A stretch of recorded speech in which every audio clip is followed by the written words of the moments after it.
এখন আমি আপনাদের সামনে যে প্রজেক্টটি উপস্থাপন করব সেটি হচ্ছে সার্ভার বেজ একটি প্রজেক্ট, গ্রেডিং প্রজেক্ট।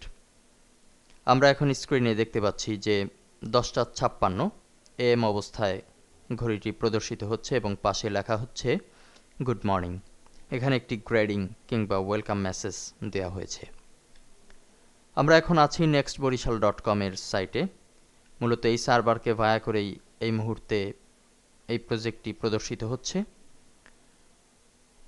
আমরা এখানে যে সময়টি দেখতে পাচ্ছি সে সময়টি হচ্ছে nextboriশাল.com এর সার্ভার যেখান থেকে কন্ট্রোল হচ্ছে, অর্থাৎ ইউএসএ, সেখানের একটি সময় আমরা দেখতে পাচ্ছি।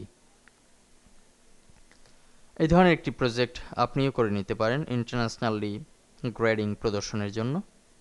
আমরা এই গ্রেডিং সিস্টেম কিভাবে করেছি সেটি দেখার জন্য যাচ্ছি ম্যাক্রোমিডিয়া ড্রিমওয়েভারে।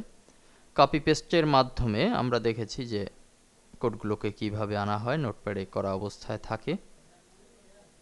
নোটপ্যাডে আমরা শুরুতেই করে নেই এবং পরবর্তীতে সেটিকে সহজসাধ্যভাবে কপি পেস্ট করে ম্যাক্রোমিডিয়া ড্রিমওয়েভারে একটি ফাইল নিয়ে সেখানে পেস্ট করে দেই এবং ফাইলের নাম দেয়া হয়েছে grading.php। আমাদের বোঝার বিষয় হচ্ছে যে এই কোডিংটু মূলত কি বলা হচ্ছে। শুরুতেই হচ্ছে প্রিন্ট ডেট, GS2IA এই নামে ঘোষণা করা হয়েছে। ভ্যারিয়েবল ডেট, ডেট নামে একটি ভ্যারিয়েবল ঘোষণা করা হলেও মূলত এর বিষয়বস্তু হচ্ছে আওয়ার। ডেট আওয়ার, আওয়ারটি হচ্ছে ঘন্টা বেসিস হবে।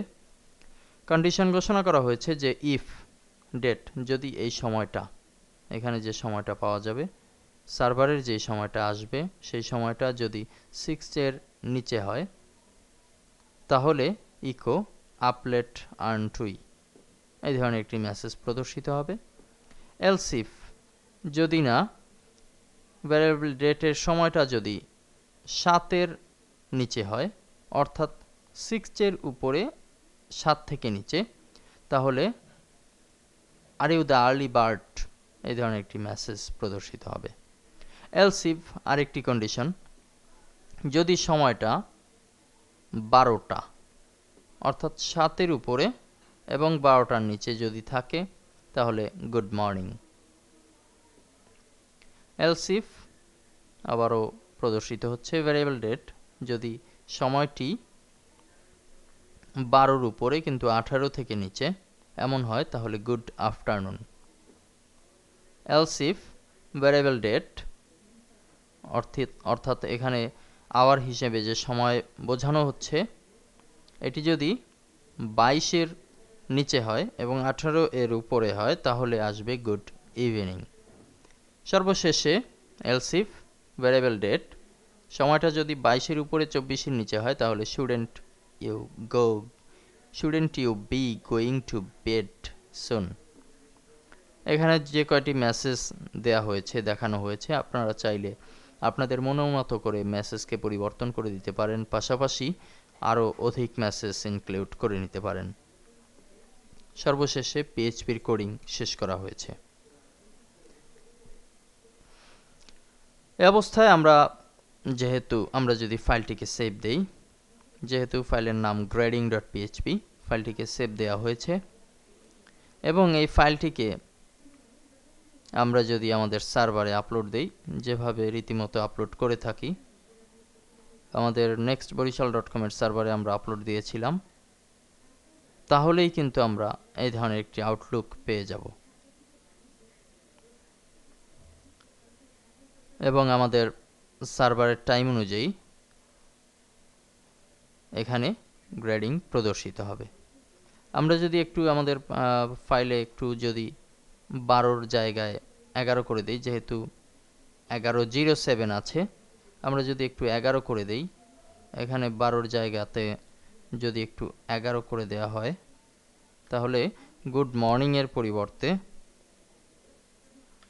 11 যদি করে দেই তাহলে গুড মর্নিং এর পরিবর্তে এখানে আসবে গুড আফটারনুন, কেননা এখানে যে সময়টি থাকবে সেটি হচ্ছে 11-র বেশি এবং 18 থেকে নিচে।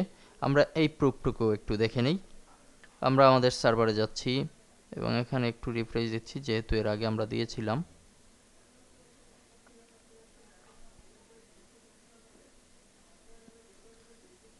গ্রেডিং ডট পিএইচপি নামের এই ফাইলটিকে আমরা আবার একটু আপলোড করছি। আপনারা যারা ওয়েবসাইট ডেভেলপ করবেন তারা অবশ্যই নিজস্ব একটি সাইট ক্রিয়েট করে নেওয়ার চেষ্টা করবেন, কেননা অনেক প্র্যাকটিক্যাল কাজ, তাহলে আপনি খুব সহজেই বুঝতে পারবেন।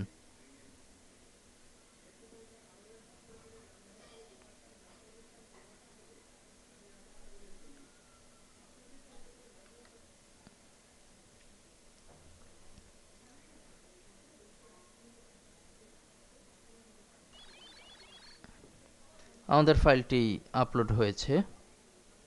আমরা এখন যদি আমাদের এখানে রিলোড দেই, আমরা আবারও দেখছি যে 11:07 AM গুড মর্নিং লেখা হয়েছে। আমরা দিয়েছিলাম যে 11 থেকে বেশি হয় তাহলে গুড আফটারনুন কথাটি চলে আসবে। আমরা একটু রিলোড দিচ্ছি।